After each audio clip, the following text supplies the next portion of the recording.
நமது தொலைபேசி இணைப்பில் விசிகாவினுடைய தலைவர் திருமாவளவன் இணைந்திருக்கிறார். பேசலாம். வணக்கம் சார். அம்பேத்கர் விஸ்வரூபம் எடுக்கிறார் என்கின்ற ஒரு கருத்தை நீங்க பதிவு செஞ்சிருக்கிறீங்க. ஆமா, சொல்லுங்கய்யா. அமித்ஷா அவர்களின் பேச்சு அவர் எந்த அளவுக்கு அம்பேத்கர் அவர்கள் மீதும் அவர் வகுத்தளித்த அரசமைப்பு சட்டத்தின் மீதும் வெறுப்பில் இருக்கிறார் என்பதை உறுதிப்படுத்துகிறது. புரட்சியாளர் அம்பேத்கர் அவர்கள் வாழ்ந்த இடத்தில் அவர்கள் சர்வதேச நினைவகத்தை எழுப்பிய வரலாற்றை பெருமையோடு சொல்லுகிறார்கள். அதே போல அவருடைய எரியூட்டப்பெற்ற தலம் மும்பையில் இந்த இடத்தை அவர்கள் புதுப்பித்திருக்கிறார்கள். அங்கே புரட்சியாளர் அம்பேத்கருக்கு 400 அடியில் சிலை எழுப்ப போகிறோம் என்பதை எல்லாம் பெருமையோடு சொல்லுகிறார்கள். இப்படி ஒரு புறம் அம்பேத்கர் அவர்களின் பெருமையை பேசிக்கொண்டே இன்னொரு புறம் அவருடைய கனவை தகர்க்கும் முயற்சியில் தொடர்ந்து ஈடுபட்டு வருகிறார்கள். குறிப்பாக அவர் வகுத்தளித்திருக்கிற அரசமைப்பு சட்டத்தை நீர்த்து போக செய்கிற அனைத்து வேலைகளையும் செய்து வருகிறார்கள். கான்ஸ்டிடியூஷன் டே என்று அரசமைப்பு சட்ட தினத்தை கொண்டாடி கொண்டே 2 நாள் விவாதத்தை நடத்தினார்கள். ஆனால் அதற்கு எதிர்க்கட்சிகள் நடத்திய போராட்டம் பெரும் போராட்டம். எதிர்க்கட்சிகளுடைய போராட்டத்திற்கு பிறகுதான் பாஜக அரசு அல்லது மக்களவை தலைவர் ஓம் பிர்லா அதற்கு இணக்கம் தெரிவித்தார்கள். 2 நாள் அதை பற்றி பேசுவதற்கு ஒப்புக்கொண்டார்கள்.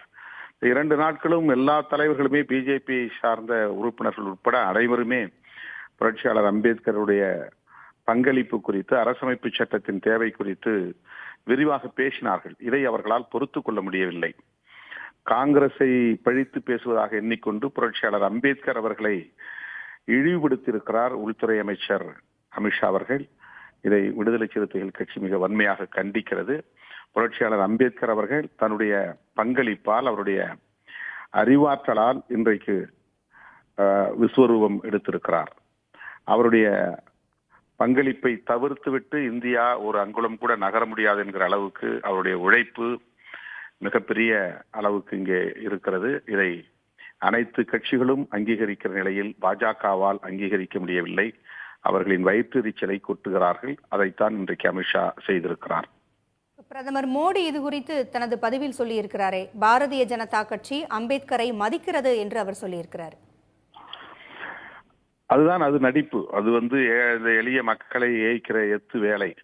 அவர்கள் உண்மையிலேயே அம்பேத்கர் அவர்களை மதிப்பதாக இருந்தால் அவர் வகுத்தளித்த அரசமைப்பு சட்டத்தின் அடிப்படை கூறுகளில் அவர்கள் கை வைக்க மாட்டார்கள். இந்த ஒன் நேஷன் ஒன் எலெக்ஷன் என்பதே கூட அரசமைப்பு சட்டத்திற்கு எதிரான ஒரு தாக்குதல் தான். ஒரே நாடு ஒரே தேர்தல் என்பது.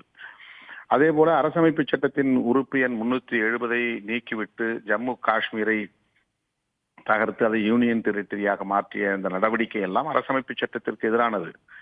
சிஏஏ போன்ற குடியுரிமை சட்டம் கொண்டு வந்தது அரசமைப்பு சட்டத்திற்கு எதிரானது. இப்படி சொல்லிக்கொண்டே போகலாம். ஒருபுறம் இவர்கள் அரசமைப்பு சட்டத்தை போற்றிக் கொண்டே, இன்னொரு புறம் உச்ச நீதிமன்றத்தில் அரசமைப்பு சட்டத்தின் முகப்புறையிலே இருக்கிற சோசலிசம், செக்குலரிசம் என்கிற வார்த்தைகளை நீக்க வேண்டும்